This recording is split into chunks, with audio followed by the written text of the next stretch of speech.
Prasad.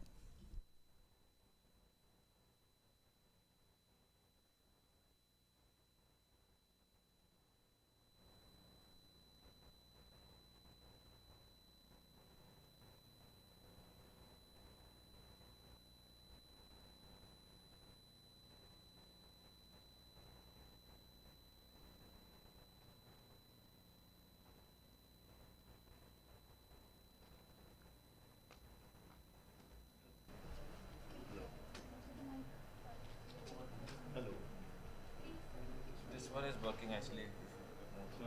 Yeah, this one.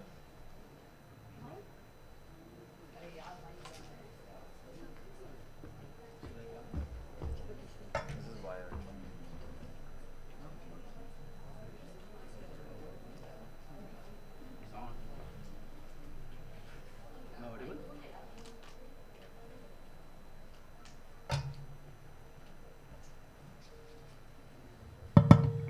Hello. Yeah, a warm good morning to all of you, and welcome to the session, especially on this electric vehicle. And this is what Komal mentioned. This is one of the sessions which we are actually looking for. And we have all the eminent panelists here today. And let me first introduce them, and then we'll go to the sessions. Okay. So what we'll do is like we have Mr. B. Pani, Municipal Commissioner of Surat. He's an Indian administrative officer of great repute. He have done a lot of engagements with respect to urban transformation electrically, especially on this electric mobility and other stuff. So he's in our panel. Unfortunately, he could not travel from India, so he's joining online. Then we have Mr. Nishant Arya. He's the Vice Chairman, JBM Group, and Chairman, Linde Wedman, and he is leading one of the largest EV manufacturing in India. All kind of things, including vehicles, battery packs, and other things. He is one of the largest suppliers. His company is the largest suppliers for Daimler and BMW and other things. So he's here. He'll provide his views on the EV industry per se, the policy, etc. I have Mr. Iyad Tayyab from INIT, and most of you who are in Dubai will know about him. Okay, so he is one of the sort of the man for providing transport solutions, integrated transport solutions for multiple places, including North Europe as well as Middle East and other places. So he has some interesting stuff to tell you about how can we take it to the next level. We are expecting Ahmad Samir, Managing Director, Clean Energy Business Council, anytime here. So he is a person who is doing primarily advocacy in terms of EV and other things. So he'll be here in some time, then we'll pick it up. Now, Mr. Pani, can you hear us? Yes, absolutely. Yeah, thank you so much. Is So it, am I audible there? yeah, you are audible, and I think we are audible and loud and clear. We can see you very well. I hope all of you can hear him. Yeah. So over to you. We can quickly start with you, and then we'll go in round. Great. In fact, it's a great moment that we are delighted that the Urban Development Department has organized a session on EV mobility in the World Expo at Dubai. My esteemed panelists who are present there, and all the citizens, all the friends out there. It is a great opportunity that in the country we are starting with the EV revolution, if I may be allowed to say so, because as we see, there is a paradigm shift in the entire mobility in the world, and to adapt and to get ourselves acquainted, the government of India and the state governments have already floated their policies. A lot of state governments have already floated their policies. I'm happy that the state in which I'm presently working, Gujarat, has also floated its policy, and the policy enshrines one of the highest kilowatt hour subsidy that is being given to electric vehicles in the state. Very interestingly, as we see the EV revolution that we are seeing, the EV revolution is more felt in two-wheelers. And after that, four-wheelers, three-wheelers, and buses.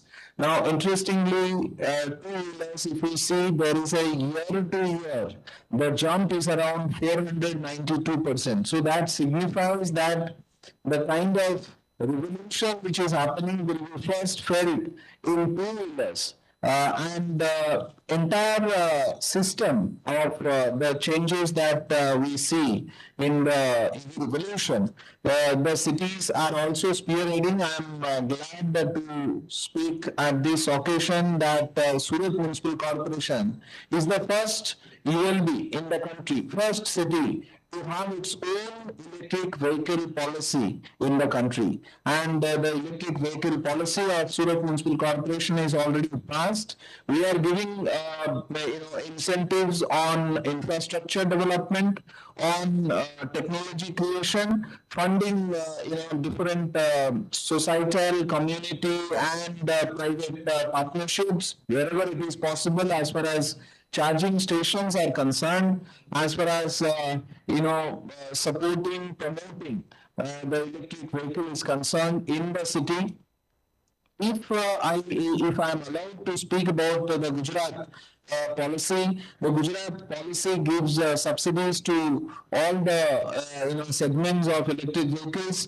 There is a zero registration fee in Gujarat, and 25% of the charging infrastructure cost is being given by Gujarat government for the first 250 charging stations. And SMC, Surat Municipal Corporation as an ELB also has passed. The main components are we are going to make 500 charging stations in the city and we are going to give land those charging stations in 1 rupee per square meter for the first 2 years. Whoever is a first mover for charging stations to be established, they will get land almost free. That is 1 rupee per square meter. So that is a tremendous achievement of Surat Municipal Corporation, and those who are first movers, they will be able to get the benefit of this land incentive. The second is environment tax. Surat Municipal Corporation has an environment tax, particularly for the fossil fuel segments, but for electric vehicles, in this EV policy, we have made it 100% free. 100% exemption is also given on the vehicle tax that we are charging to other other segments.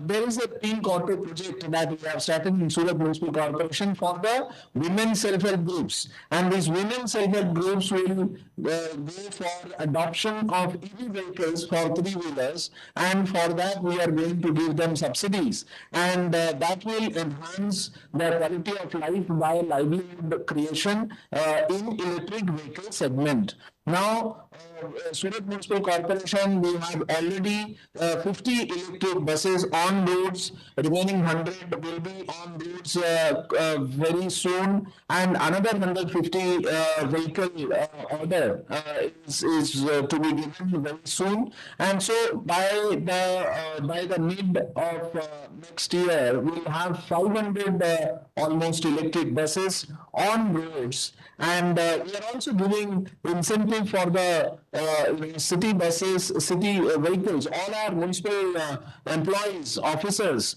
we are going to give them some amount of subsidies, so that as the municipal corporation itself, when it changes to electric vehicles, then the entire city will be motivated to shift to electric vehicle segment.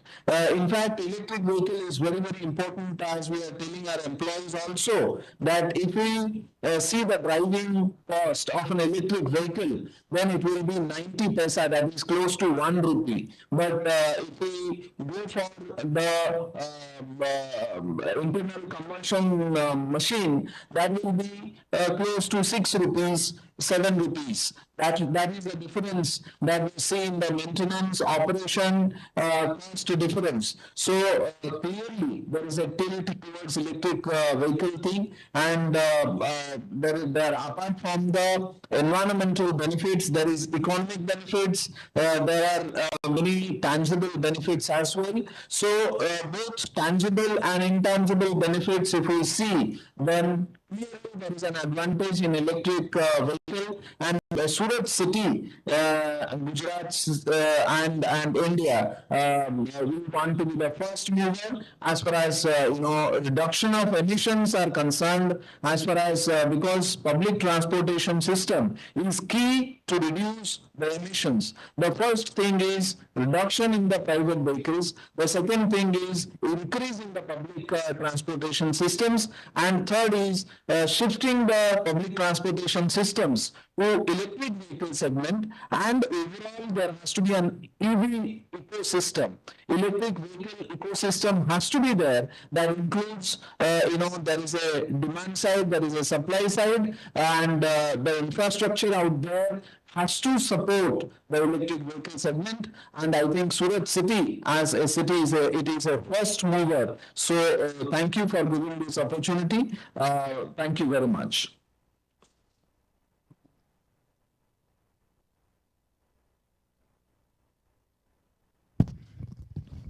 Thank you, Mr. Pani, for that enlightening the actions you have taken in Surat. I mean, Surat is always called as the diamond city. Now, I think we should call it the electric city of India. So that's the way it is moving. Thank you for your great talk about the policy initiatives you have taken. Now, I think, I mean, how much more time can you spend on this session, Mr. Pani? So, because I would like to go one round. No, I'm here up to another 45 minutes. Yes. Yeah, sure. So let me just move to the next panelist in that case. Okay, so Mr. Nishant, I mean, you heard about Mr. Pani, and this is how India is moving ahead in terms of implementing the EV as an ecosystem for a clean India. Okay, so in this particular thing, since you are into the electric automobile area, we would like to know from your side. Now they have brought in so much of policies and other stuff. What are the things as a manufacturer you are expecting in the country as well as globally, and how do you think these policies will help, and what additional things are you expecting from these kind of initiatives? I think I have a short presentation. Yeah. So I'll just.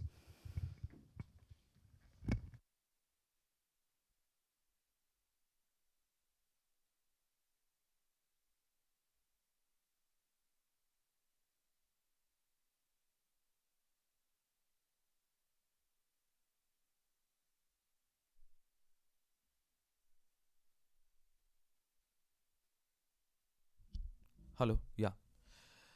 So good morning, ladies and gentlemen. I think we are discussing at a very opportune time and happy to be here at the World Expo in Dubai, discussing how sustainability can drive scalability across economies in India and across the world. And definitely, I think, as Mr. Pani has mentioned, cities like Surat are really taking such initiatives. So I would like to share how the global e-mobility ecosystem can drive the cities of the future and make them sustainable.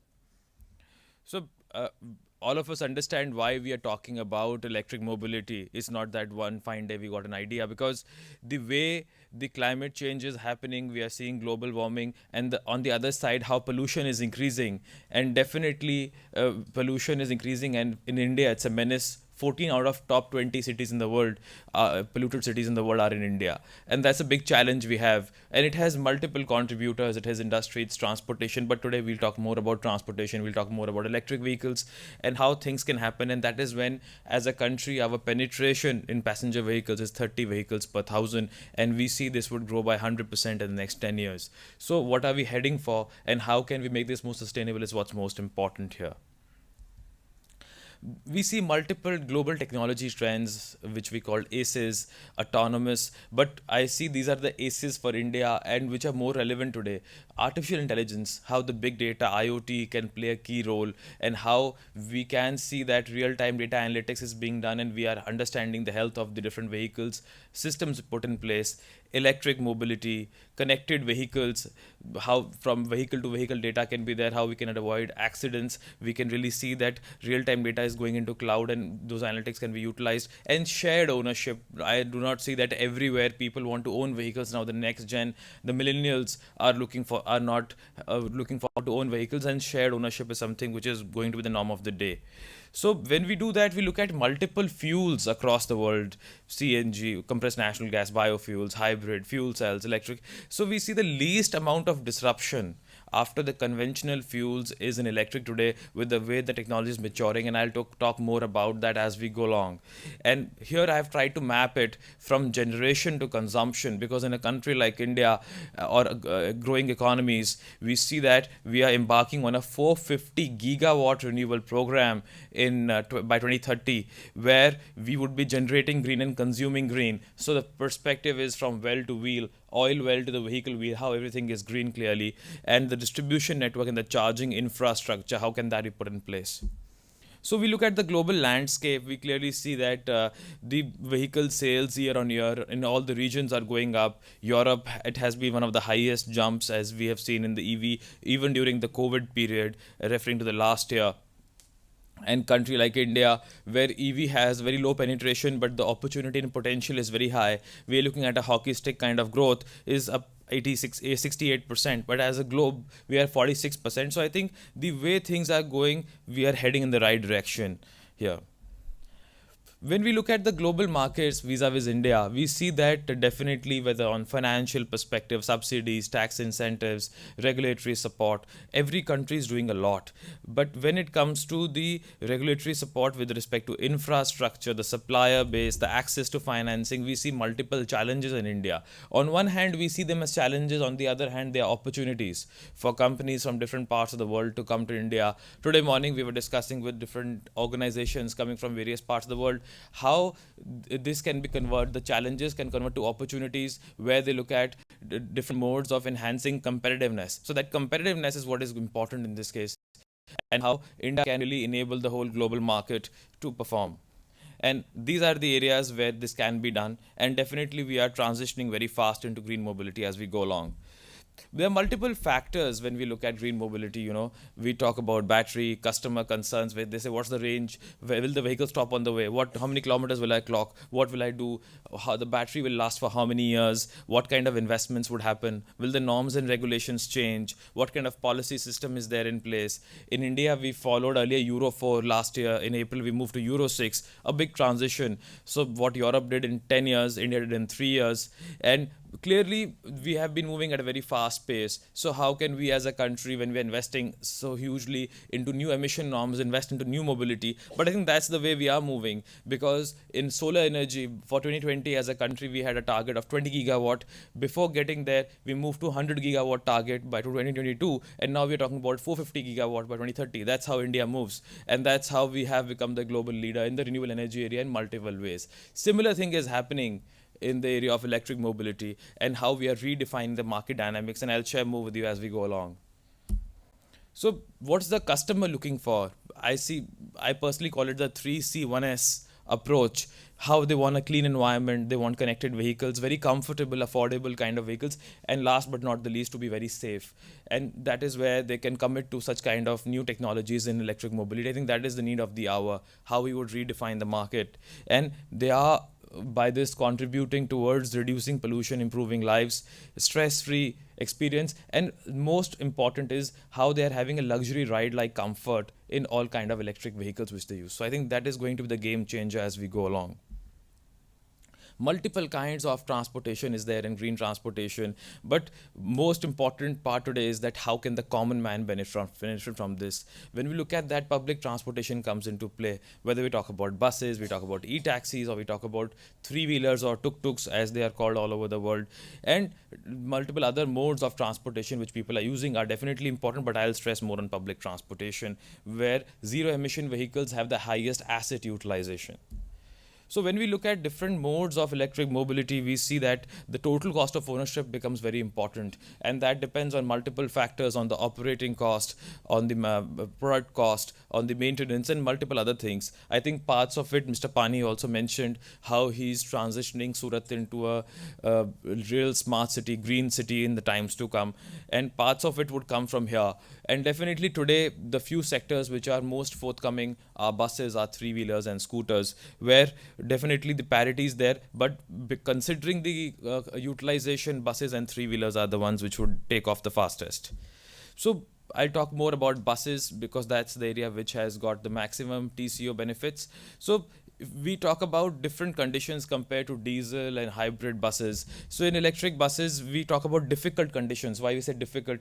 Normally across the world, it's about 70% better than the other conventional fuel. But we say difficult because the road conditions are difficult, the traffic conditions are there. And considering that, even 42% economic benefit comes into play with such energy efficient solutions. So a different perspective, we look at a string of cars on one side, and that's what is there in a bus, if you'd see. So 1:40 ratio comes into play, and the kind of road space which is being occupied by personal mobility vis-a-vis public transportation.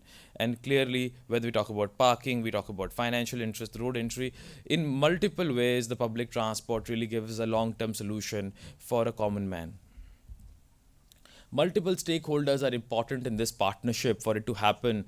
We talk about the demand, we talk about the infrastructure, manpower planning, routes, operations, in revenue collection, what's the long-term perspective of repair and maintenance. I think all such things are key elements of defining a successful model for it to sustain, and that's what the country in India has done with the FAME 2 policy, with gross cost contract models, where such kind of things have been defined and redefined over a period of time. But there are certain key enablers for the EV penetration. We talk about policy support, we talk about charging infrastructure, the right ecosystem of vendors, affordability, and all these would sum up to give the right solutions as we go along. Total cost of ownership is something which I mentioned earlier. So there are three key elements to that: fixed cost, operational cost, and variable cost. How that's converted into a total cost of ownership as TCO, and then we get the right cost per kilometer. Many new technologies go into it for making it happen. We talk about lightweighting, optimal powertrain configuration, system efficiency comes into play. The DC to DC conversion happens from AC to DC rather in this case. So I think there are multiple elements which are there in this case, and the right road load data acquisition, that's what RLDA is, to give the customer value proposition. And that is, a lot goes into it. It simplifies the whole thing. The vehicle has from 2,000 moving parts to 20 moving parts in an electric. For any common man, they are able to use the vehicle much faster and much more comfortably. So that is what is important. Looking at the EVs vis-a-vis the conventional fuel today, we see at a fuel price level in India, it's about 1.3, $1.4. And then looking at CNG buses, so we see the electric buses for per unit, and if we see down the line, per kilometer cost is most relevant. So electric bus is a fraction of almost 20% of a diesel bus today. So which clearly gives a heads up for the industry to adopt such kind of vehicles in India, because at the operating level, the economics are very simple and clear to each one of us. The charging time has also reduced substantially. The fuel prices are going northwards. The fuel efficiency is there in such kind of vehicles. The higher RPM is there. And here we are not considering the environment and health, which has become even more important in the last 2 years when COVID has hit us. And we've understood how we have to really safeguard the health and environment of all the citizens, which is impeccable and inevitable going forward. Just to give you a perspective of the Indian market, so the government of India launched a $1.5 billion scheme called FAME 2, which has a period of about 5 years and covers all kind of segments of three-wheeler, four-wheeler, buses, two-wheelers, and clearly gives a clear roadmap how companies and countries, cities can adopt such kind of policy framework. And incentivizing on the demand side is the main focus of this particular scheme, and it brings in all categories of vehicles, and at the same time wants local manufacturing to happen, where the main India perspective comes in. So if I talk a bit more, so you see about 70% of the whole scheme goes to buses and three-wheelers, which would be the first to convert into the area of with respect to parity, with respect to adoption, where the mass market adoption is going to happen for the common man. Then we have the PLI scheme, which is on the supply side, which is production-linked incentive, and that motivates companies, not only Indian companies, global companies, to come and invest in India, bring about global technology, and that is where we are clearly seeing that about $5 to $6 billion investment would be coming in clearly on the battery and the vehicle side of it, really making it the largest part of any PLI scheme government has set out for the 10 sectors in the country, and clearly seeing that how we are becoming competitive and creating a global scale on the manufacturing side of it, and at the same time we have a big demographic dividend in India where we have the demand side of it in the market, and not only for the Indian market but for the global markets. That's how India is structuring itself, for not for the short term but for the long term play in this case, and redefine the market dynamics. We see penetration in different segments. You would see less than 1% in all the areas in the last financial year, and going upwards you would see that three-wheelers and buses is where the maximum adoption is looking. I've created a base case and optimistic scenario, but even if you look at the base case, is growing 20x 30x in those areas. So that is where the real crux lies of this market, how it would grow. Today we are seeing that buses are there because it should be there. It is necessary for a common man to use buses because they don't have any other mode of transportation to use. But how are we converting a need to a choice for a common man is very important, which is based on comfort, safety, affordability, and a green environment we are providing them. And that is a transition we are in currently, and that's what would really change the whole market dynamics for a common man in the next coming years. This decade is going to do that, and where we are committed as an organization as well. When we look at the electric bus technology will evolve very fast in the next 10 years. From the vehicle architecture, how from a conventional motor-driven structure to a motor-driven structure, the e-axles, the permanent resistance will come in, different kind of motor technology for high efficiency, reducing parasitic. Battery technology will go through a huge change from the LFPs and NMCs of today to solid state batteries in the future. Higher energy density in those batteries would be the game changers as well. Certain key components which are there, where we are seeing that how Indian market, we will be localizing these. Already we as a company have localized about 25-30, bringing global players into India and doing such kind of things because we are committed to sustainability. I think very important part is on the operating model, how we have a slow charging network where the buses prime focus is to carry passengers. Large battery packs brings in less passengers because the total weight of the vehicle is fixed, or we are talking about smaller battery packs and more passengers. So I think that is the way the world is moving towards, many European and Indian cities which are adopting these kind of systems. Different kind of charging systems have their own pros and cons, but if you look at the moderate scenario, the fast charging is the way the things are moving towards and how the market is evolving today. With the installation cost, the efficiency levels, the charging time which is there, the turnaround time for any kind of vehicles in this space. Then giving you a ecosystem approach which we have, which I foresee quickly. Personally, we as an organization are committed to about 1 billion e-kilometers in 3 years across the world in all segments, because with every electric bus we knock off about 350,000 liters of diesel and about 1,000 tons of CO2 in its lifetime.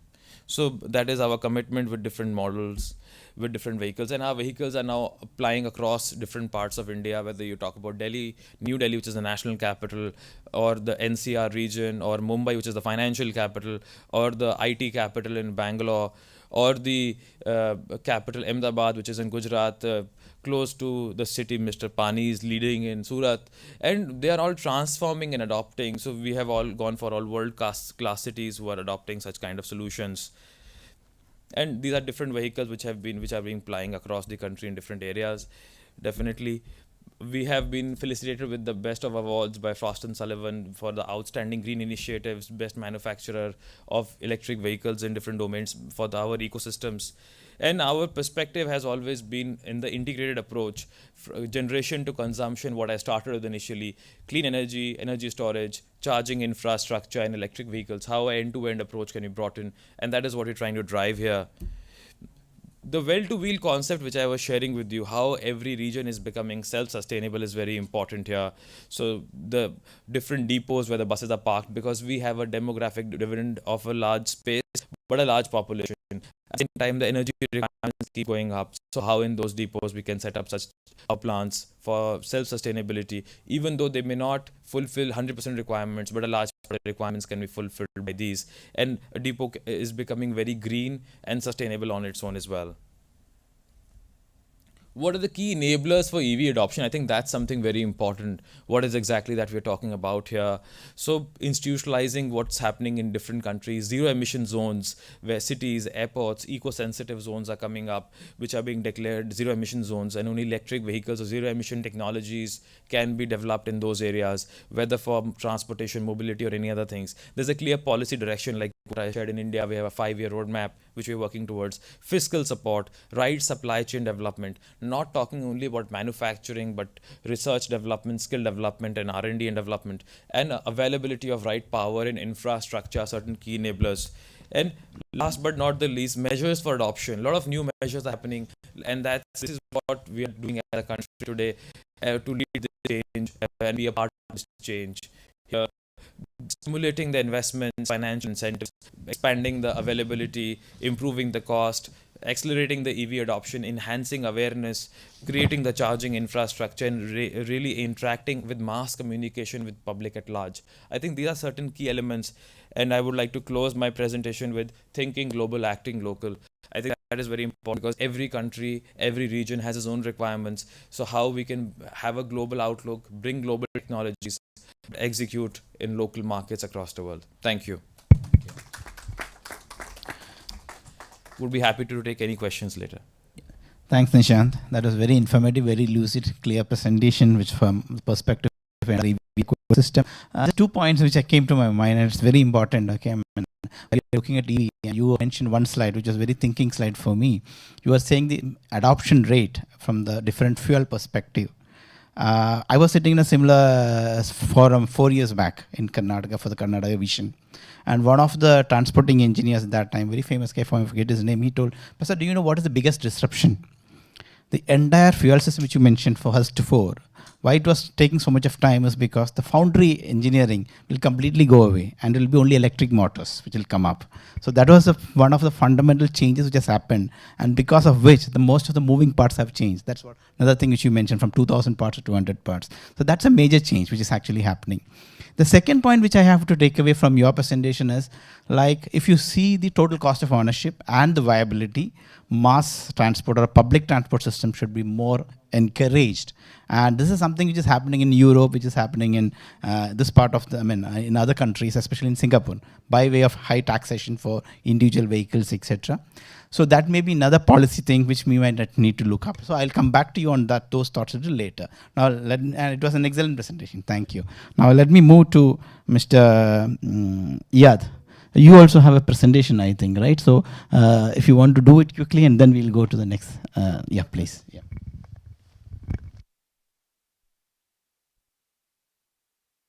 A very warm welcome to everybody here. Your name is? Yes, this one, please. Okay, perfect. So I think everybody can hear me here. Well, first of all, I'm very happy to see the presentation from Mr. Nishant. He took not only the heavy lift of my shoulder, but I'm very happy also to see that India is taking the right direction and moving in the right way. So I'm really pleased to see that. I would like, please, before I start, just to present you or show you what we do in an unconventional way. I will not go the company presentation. If you took a picture, or you look to the how public transport agencies are working, the change of process they have to deal from day to day. You have the huge amount of resources. Those are the fleet, the drivers, the areas they need to cover, and they need to match that in a daily base. Then they have to deal, of course, with the fare and ticket management, how money comes to the public transport authority from the bank, from the cash management. And of course, we have the operational control.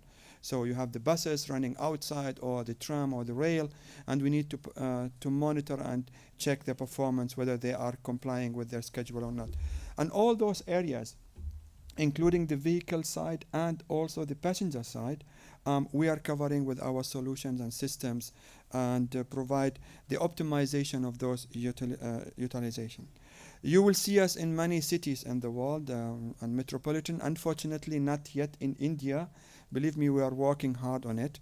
But for most of you, the most direct experience with our products is when you take the bus, the shuttle bus here from the parking to the Expo gates. You would see the driver interacting with a display in front of him, showing him his duties, what he has to do, and where he is, and what is the next step for him. So this is provided by us. You see it there on this very nice, clean logo. I would like also to take you back into the future. We're talking about electrical buses and electrical vehicle. 140 years ago, Dr. Werner von Siemens, I think, invented or built that vehicle. You see it there. It was basically a horse locomotive modified with a basic electric motor. And you see there is a cable going out from it, connecting it to the power supply on the top. And this was actually the prototype of the tram that time. So electrical movement has been invented first. Also, many of you might know that the first car was electrical car and not a fuel-driven or support car. Unfortunately, the infrastructure couldn't support that electrification. That's why we shift to the fuel consumption. So if we see that actually we're not talking about something new, and we have to get back to this where we started from. And as Mr. Nishant said, it's not an option anymore. It's not even a necessity. It is a must. There is no other way for us to get transported in the future and still keeping burning fossil resources and producing all those pollution and CO2 destruction to the air. We cannot keep doing this anymore.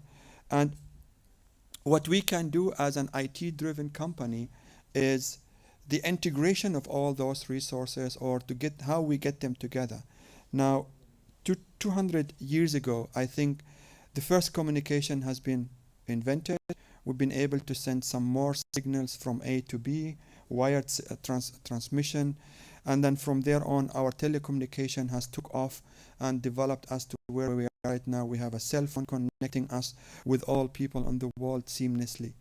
And at the same time, we have the mobility taking off, and all those companies, the car manufacturers, has took over the revolution of mobility and brought us here. The second evolution or revolution happens to us, I think, with the invention of the internet and the utilization of it in our business. This is the information technology and revolution. I think the next is the integration, where we have all those resources available. I have a bus, I have an e-bike, I have a taxi, I have also a tram available to transport me, but actually I need to manage how I can get my trip from A to B, where I should go, which bus or which model I should take, which ticket I need to buy, and so forth and so further. Having a layer in between which will organize for this or orchestrate for you in a seamless way that you need to get from A to B. It doesn't matter which model you want to take. We will figure out for you the best case, the best scenario in terms of course, comfort, fast, but also resource consumption and cost. You will get the best transport and the least pollution producing transport for you. This is where we come and integrate all those things together to bring them to one system from your perspective as a user of public transportation. We had started in our city. It's a German company in it, located in Karlsruhe, southwest of Germany. It's considered to be the technology hub of in our region. We have combined many companies, and along with the authority, and also the research center, the university, to bring a system to the audience or to the passenger. We call it Regiomuli, how you can adapt or purchased in one ticket, in one click, your trip, and it tells you where you need to go and how you can take this bus, and then you can take the rental car. From there you can take the next tram. The tram, after that you have to use the bike, and then you reach your office with one click and one ticket. And this system is running in our region now since 1.5 years, considered to be one of the most innovative projects to demonstrate how easy it could be if you will combine all those things together. Thank you.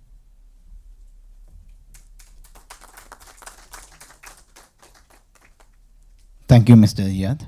And I think now we had a decision maker already talking, we have a manufacturer talking, and we have a person who has integrated the systems and comforts for the people to move in a new generation of EV. Now let's move to a policy decision or a kind of a policy maker. Here, so CEBC is represented by Mr. Ahmed. Ahmed, why don't you first introduce a little bit, because we had one round of introduction initially, and then I would like you to primarily talk about what are the various integrated policies, confluences of the policies, technology, comfort, and people, consumerism, etc., will evolve over a period of time to bring in this kind of an EV ecosystem. So that's the primary focus if you want to talk about that. Sure. Thank you very much for having me, and sorry for the delay. I actually was running from another event. So first, I'm not a policymaker. We are actually the voice of the industry. We advocate on policymakers. I work for an organization called the Clean Energy Business Council, CEBC. We are based out of Dubai, but we do cover Middle East and North Africa region, the MENA region.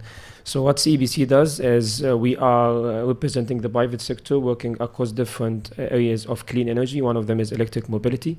Actually, we call it sustainable mobility generally. Electric mobility is just one piece of it.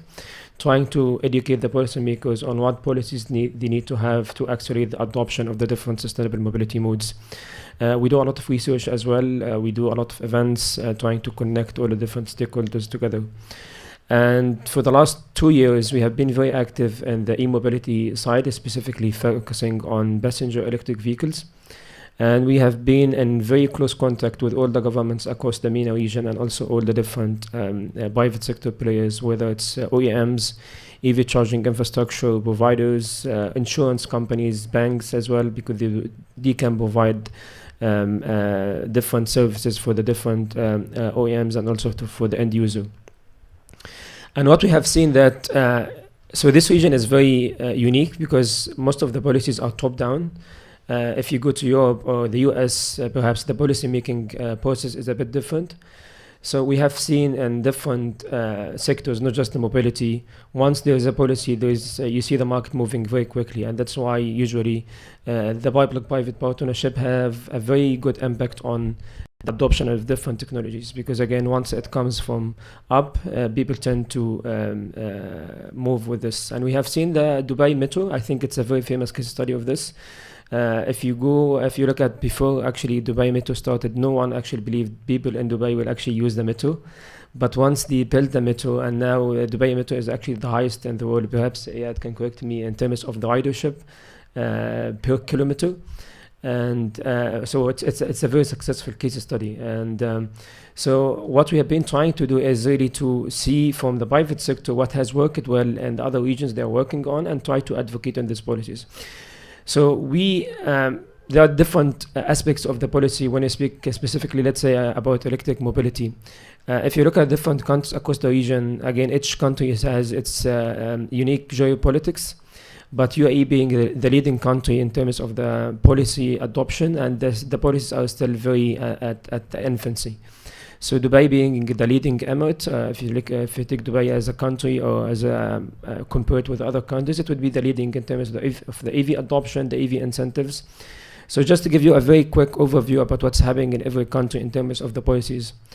So UAE, as you understand, UAE is it's like the United States. Each emirate has its own regulations and incentives. So if you have an EV now in Dubai, you have specific incentives that you can enjoy. You have free charging. So Dubai Electricity and Water Authority, they have installed about 280 charging stations across the emirate. And you have full free charging till end of this year. We expect that to be free for another year. But that's a very good incentive. So the government here had led by example. They installed the infrastructure, they invested in the infrastructure, and now they are providing for free as well. I think that has somehow had an impact on the adoption of EVs. Because for people, like, the cost of the initial investment cost is high, so I have to justify this by the operational cost, so you make charging free.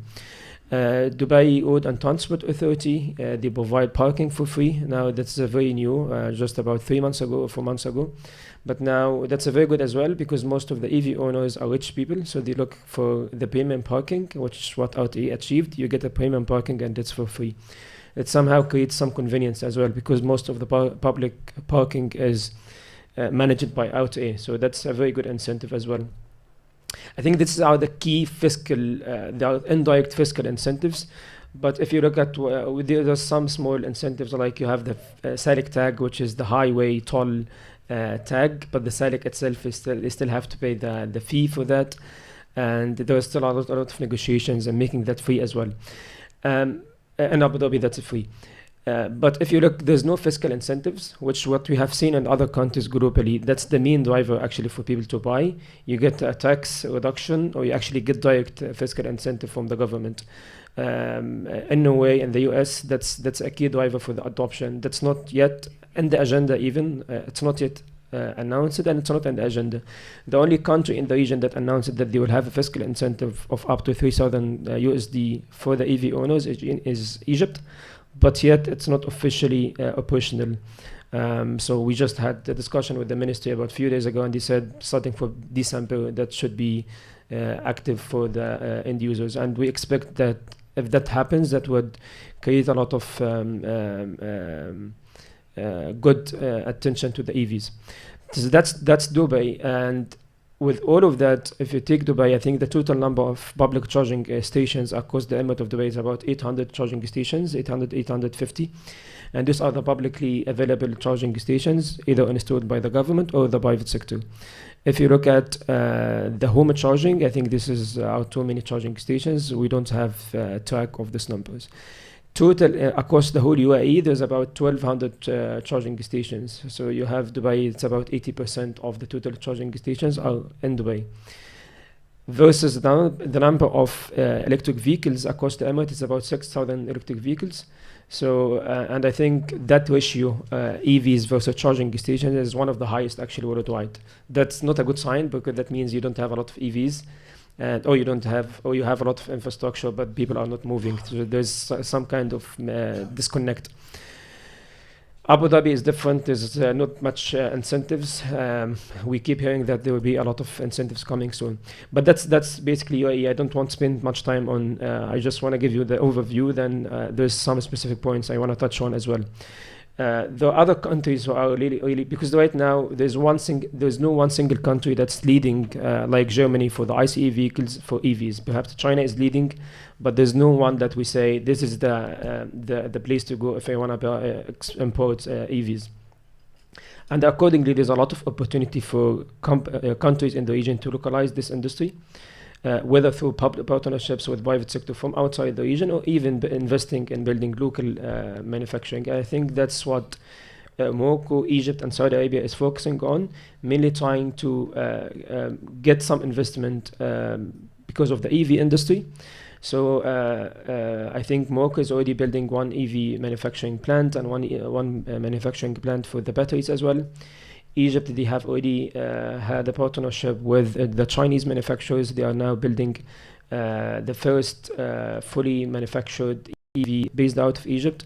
And the government has a mandate that they will actually provide it in partnership with some local banks on installment for the taxi drivers. So, and that will be starting from June 2022. So I think that will create a lot of movement, because we have seen this already successfully in Egypt with the LNG taxis. I think a lot of people have moved to that because the government had provided some incentives for the taxi drivers who do this as well. Saudi Arabia, I'm sure some of you might already know this. It's one of the main shareholders of Lucid Motors. It's one of the American EV producers. And one of the things that actually Lucid just announced a few days ago, that Saudi Arabia is the second in terms of the pre-orders from Lucid Motors. and they will have a manufacturing plant as well in Saudi Arabia. That gives you an insight about the direction from the government in some of the countries.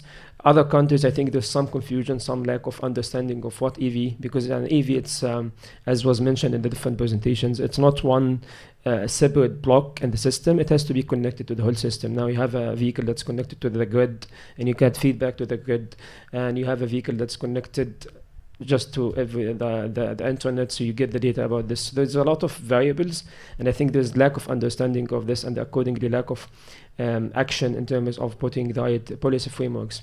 The last country that's also interesting is Jordan. So back, I think in 2016, 2017, they removed the taxes on EVs, especially used EVs, and a lot of the taxi drivers found it because fuel in Jordan is one of the most expensive in the region. So a lot of people moved to buying EVs, and accordingly there was a lot of EVs and not that many infrastructure, and that created an issue because you'll find people lining up for a normal plug because there's no enough infrastructure, and accordingly the government has to step in.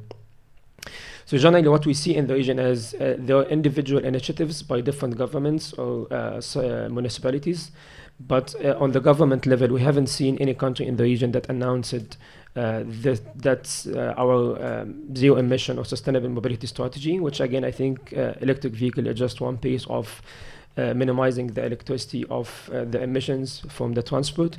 I think, as I had mentioned, we have to look at the whole transportation and the mobility sector in a very comprehensive way, because replacing a vehicle with another vehicle doesn't solve a lot of issues. And actually, we have seen in our research that in the UAE, 80% of the owners of EVs, it's their second or third car. So they just put another car. It didn't replace an ICE vehicle. So I don't think that's an issue. That solves the issue. I think we have to have this clear incentives, and also Nishan mentioned the zero emission zones, and we have seen the impact of this on the adoption of EVs, or at least the move to use public transportation in the case of London, for example. So we need to see this comprehensive policy landscape on a country level, especially with COP26, with the different pressure that's coming also now from the public. And transportation is a key area to decarbonize the whole energy system. In Saudi Arabia, for example, if you have an EV now, in some areas for Saudi Arabia, you would produce the same emissions of if you have an ICE vehicle, like an equivalent ICE vehicle, because the grid is very dirty. So, but given that you can say the power sector is the fastest to be decarbonized, so that doesn't mean that within the next 2 years it would be the same. I think that would be very different.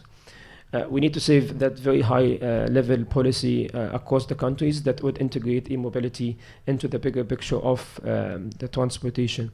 The other thing is, I don't know if how many of you are based in Dubai, but I'm based in Dubai. I don't have a car. I use public transportation because I believe in public transportation, but it's very inconvenient. So there's it depends on where you are going. If you are going along the metro, it's very convenient, but some areas you have to spend way more time to actually get from point to another point. So we need to see more investment in the public transportation and more investment into the multi-modality model as well, how we can connect or create different PPPs, public-private partnerships, so that we can have that system that Ed mentioned, which is already operational in Germany, to connect the different mobility modes into one platform that would make it much more convenient for the end users. I'm run out of time. Okay, so that's basically it, and we'll discuss more in the Q&A session. And that's it.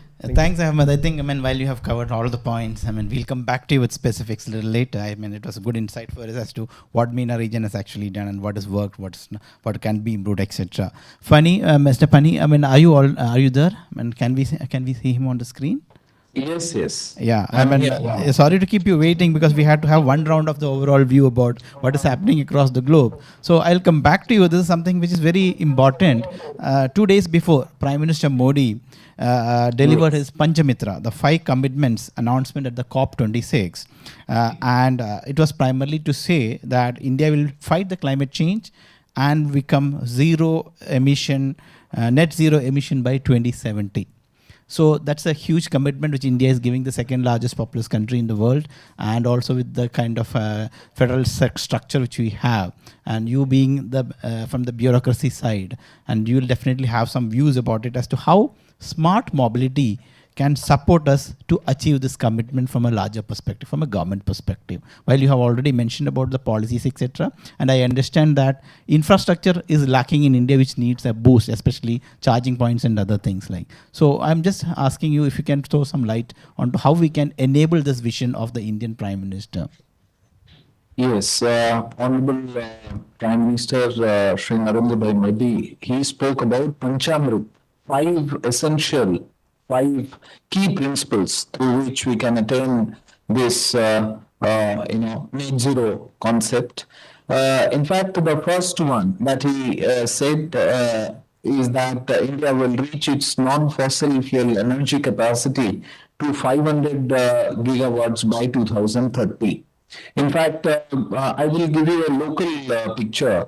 SMC as a city, our renewable use of energy in all our amenities and all our energy requirements, it is 56% is capacity of non-fossil fuel energy is from these renewable sources of energy. In fact, all our pumping stations, drainage stations, and all the systems that are in place in Surat city, mostly almost close to 50% is being met through renewable sources of energy. In fact, if you see the next point that Honorable PM said, that we have to meet 50% of our energy requirements from renewable energy by 2030, which we are committed. The carbon emission, which he spoke, that has to be reduced by 1 million tons from the present standards by 2030. That is very, very important. And if we see the emission which is being contributed through different sources, if we see the transport sector itself, it is close to 261 to 300 metric tons per annum. And if we go by 2025, 2035, the carbon emissions are going to increase. In fact, presently, if we see, then it is close to 300 to 400 metric tons. Now, in 2025, it will be 720 odd metric tons. In 2035, it will be 1212 metric tons. If we go by the present fossil fuel energy requirements from internal combustion engines, then we have to shift from the present fossil fuel energy transportation sector to electric mobility to achieve the carbon emission standards that has been espoused by Honorable PM Shri Narendra Bhai Modi.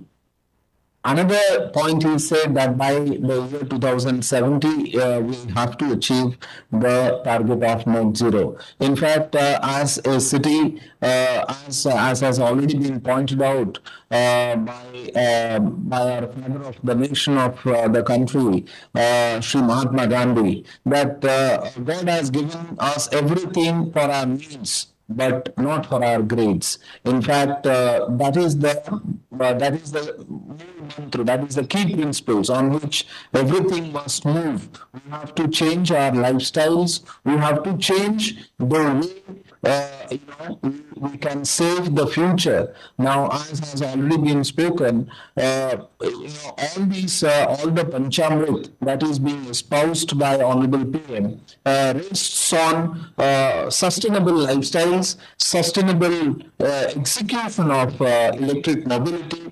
And if you see the electric mobility portion, then 6.4% of GDP is being contributed by this sector, transportation sector, but 45% of the total infrastructure investment is on public transportation sector, and 13% of the energy related emissions are coming from this sector, and it is responsible for close to 50 to 60% production of greenhouse gases. Now, if we go by this standard, then to reduce the carbon emissions and to reach the net zero level, electric mobility is the only answer.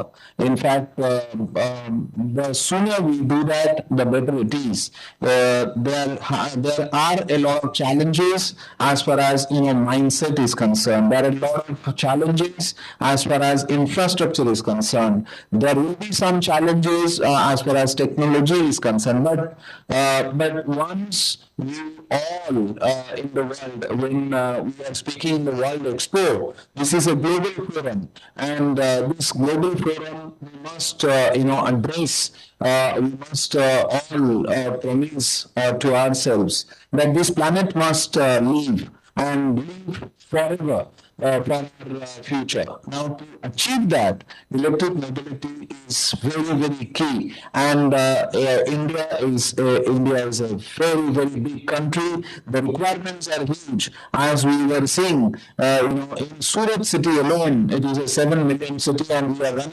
800 buses. Out of 800 buses, around 500 buses will go for EV vehicles by the end of next year.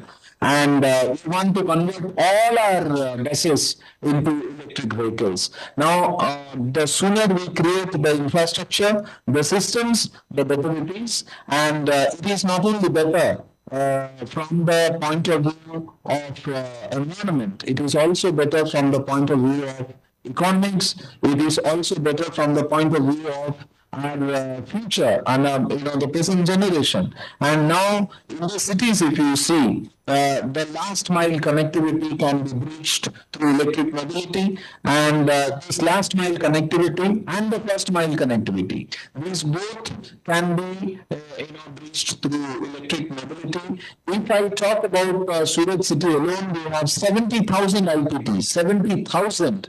Now, we are going to have the project of converting all the 70,000 IPPs into electric mobility vehicles, and that is the whole game plan that we have. In fact, apart from transportation sector, there are a lot of sectors which are contributing to the carbon emissions, but transportation sector holds key. Now, non-motorized transport, electric vehicles, and whatever it is possible, from all angles, we must strive towards a better world, towards a greener world. And electric vehicle gives that opportunity. And I think whatever Honorable PM said in that statement, a very, very Panchamrit statement, I will say, at Glasgow, that holds the key to the future, and that is how we all have to live. And electric mobility gives us that motivation as well as that entire gamut of opportunity to achieve the net zero standard. Thank you very much. Thank you, Mr. Mani. Thank you so much, and you have enlightened us on how do you want to achieve the vision of the Prime Minister Modi for zero net carbon by 2070, and that's a great way of to go ahead. And let me move on to the similar thing to Mr. Nishant. Nishant, now we were talking about electric vehicles. Okay, I'm putting you another question because it's very, very important from the perspective. And if I remember correctly, in your presentation, you mentioned somewhere around 2% is the adoption of EV currently in India.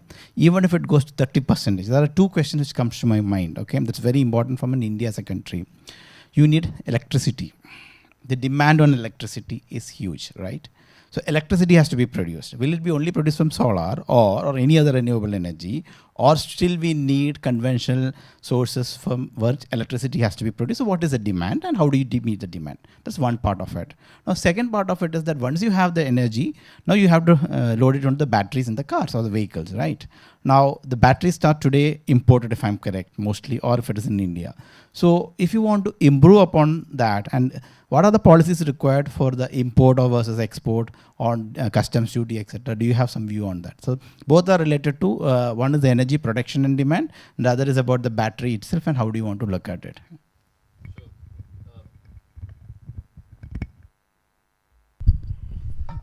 Yeah, I think a very pertinent question which you've raised. So both are connected to the point which I would talk about as energy security. So if today I see 30% of complete countries' vehicles convert to electric, let's say tomorrow. So the energy required would be just 7% more. So it is not that we would be going by double digit percentages and it will be extremely high. That's number one. Number two, when we are looking at the grid today, for balancing the grid, we have multiple options, and the penetration of renewables is increasing day by day in the grid, whether national grids, state grids, or city grids, and there as well certain forms of energy are produced through the day, certain forms of energy are produced overnight, and the charging requirements which different vehicles have are through the day or overnight, depending on the application which we are referring to here.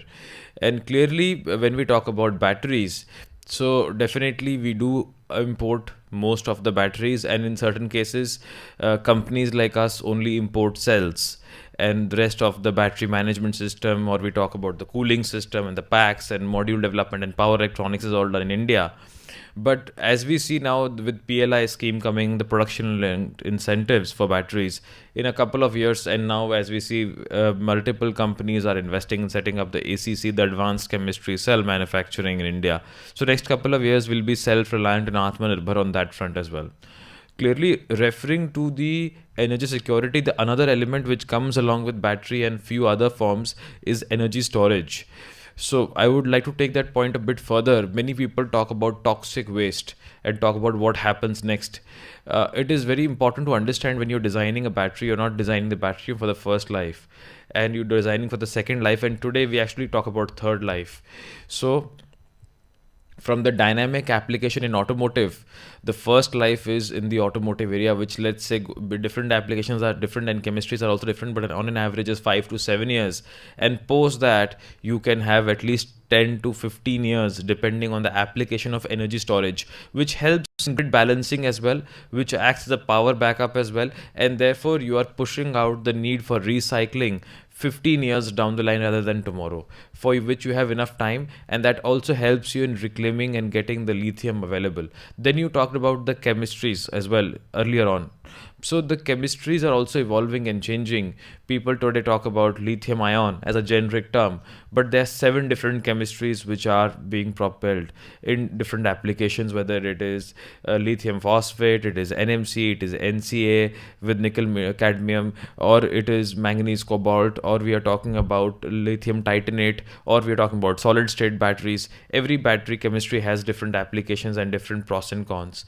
But the thing is that India has very high density of multiple different minerals as a country. So as we go along, the energy density goes up with new chemistries. Every country is trying to see how can they use the local minerals, how can we use different metals like steel, aluminum, and many others for this efficiency. And that is the way we as a country would be becoming more and more self-reliant and the manufacturing powerhouse for the world. So the problem is not as big as it is made to be because of the dearth of information and understanding, but if controlled and contained and addressed properly, can be really becoming a blessing in disguise for our country as we go along.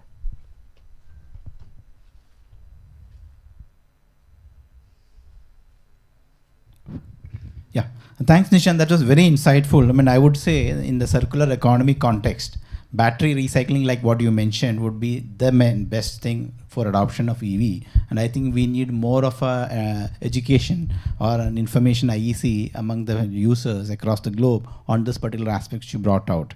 Okay, I'll come back to you on one more aspect a little later because there are 2 more questions related if time permits. Now let me move to Mr. Iyad.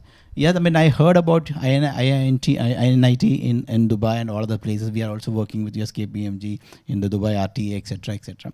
Now, I am going to ask you another question because I heard your example in North Europe. So you are providing end-to-end solution to a customer wherein he's getting onto a bike, e-bike, one ticket, you go to the next destination, right? So mobility as a service is something which I put on all together as all the solutions of INIT. So how is this going to transform the way people are going to look at traveling or transportation per se? Thank you very much for this question. And I think the future will change a lot of things, right? And Nowadays, if you look to those transport modes, they're considered to be competition or competing against each other. Whether you decide to take the taxi or you take the bus, and this is also some vandalism about it, but a bus rider can never take a taxi, and a taxi rider never associate himself with a bus passenger, etc., etc. The future will be more cooperation than actually competition. And those different modes will be integrated in a way that it doesn't matter for you what you're gonna take. You have your requirement in terms of service. What do I like to have? I want to have a privacy. I want to have a shared transport. I can wait a little bit. I don't want to wait. So those are your preferences and your requirement. And if you have them in a system or in an app, where then you can tell it, okay, now today I want to go from A to B, and I have those preferences. It will figure out for you the best transport mode, plus considering other aspects which are actually not relevant for you as a passenger, but also important for the environment, important for your city, important for the community. That if you would wait now 2 minutes more, you could save more energy, and by that you contribute something. There will be also an awarding system. Now, we decide what we take, and I drive it, and I pay it. But what if I have two choices that say I can take now this transport mode or that transport mode? This will be more expensive, I pay more, and I will damage or harm the nature more by using a private car or using a private transport mode. But if I decide to take the other alternative, it's a cheaper. But also I would receive a rewarding point from the provider or from the government or from the commune which is running those services, encouraging me slowly to shift this paradigm in my mindset that I don't need to have this private transport for me only. I think the future will be more cooperation, and here it's again what I tried to say in the presentation, the orchestration of such services to bring them all together, that for you as a passenger or as a rider, you don't need to worry about when, what is, how coming. I just take a ride and then it manages it for me, whether it's shared or private. It will be very important in the future. And the communes and governments and also the private companies are now working all in this direction in a competitive, cooperative way, I would say. Thank you. Great concept, which I understood. The key takeaway which I can understand is, like you are saying about, from a competitive world of multimode transportation, they have to work on a cooperative mode to ensure end-to-end traffic, transportation for the people. That's a great thing. And let me go to Mr. Pani once again. Just one quick question, because if I understood correctly from an Indian perspective, whenever we go for large projects, especially the metros, etc. So I have studied a couple of metros. I've studied a lot of places. Okay, in India, many states have actually adopted metro. Metro has been successful in terms of viability, where people consider time is money, and therefore cost of traveling has never been an issue for them. But in some cases, like when we are talking about this multimodal transport, etc., while in the MENA region or especially in Middle East, and particularly in this area, people have the affordability to do it. But when it comes to India, affordability becomes a factor. And there, when private parties are actually going to come into it and have public-private partnership, primarily government need to always support the viability gap, which we say viability gap funding, etc. So maybe I just wanted your views on that as the last point in this discussion from the perspective, but especially from an Indian perspective. Very, very important question, because as we see that we have a lot of metro coming up in the country. In fact, a lot of metros are already in place. The main thrust of the question that you have put is multimodal integration.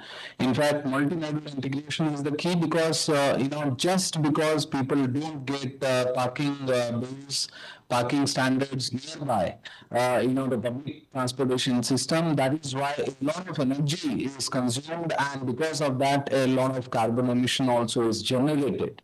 In fact, if you see the present, city cities. If the transportation planning is not done in a multimodal manner, then even if we go for electric mobility, then also the kind of emissions will continue, because the kind of integration which has to be there is not happening. In fact, Surat city, we are the only city where the metro, we have a 300 crore special allocation for multimodal integration, straight from planning to end-to-end, planning end-to-end execution.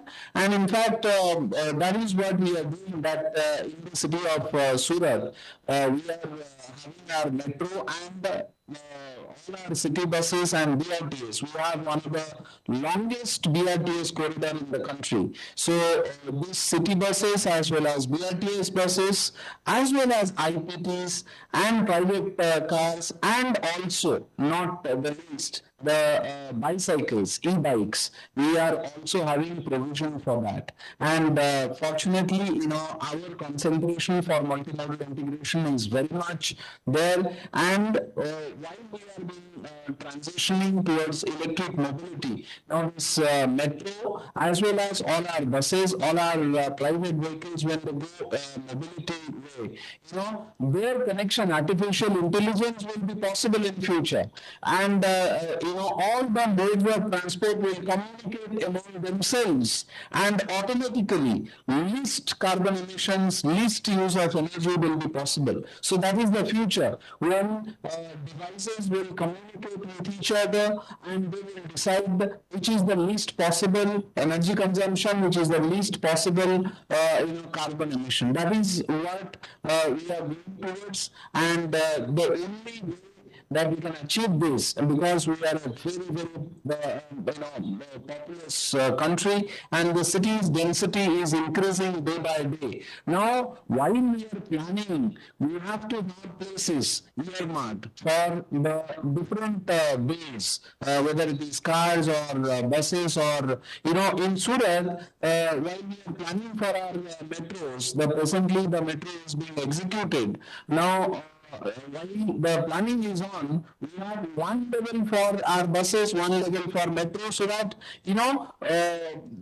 seamlessly everything is integrated. So that is what we are doing for the future. But a lot of things also have to be done. But whatever best we can do, we must give. Thank you.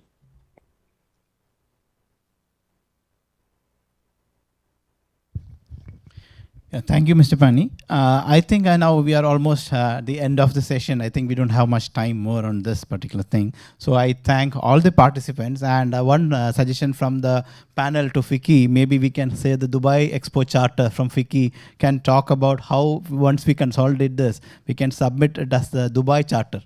Of Expo from FICCI side, which says how can this Panjamrit commitment by Government of India, Prime Minister Modi's on COP26 can be consolidated and presented. That's something which we can all provide. Thank you, all of you. Thank you for your commitment and time, and taking so much of effort, and also providing very lovely information about EV and adoption, consumerism, mass transport, etc., etc. Thank you so much. Thank you. Yeah.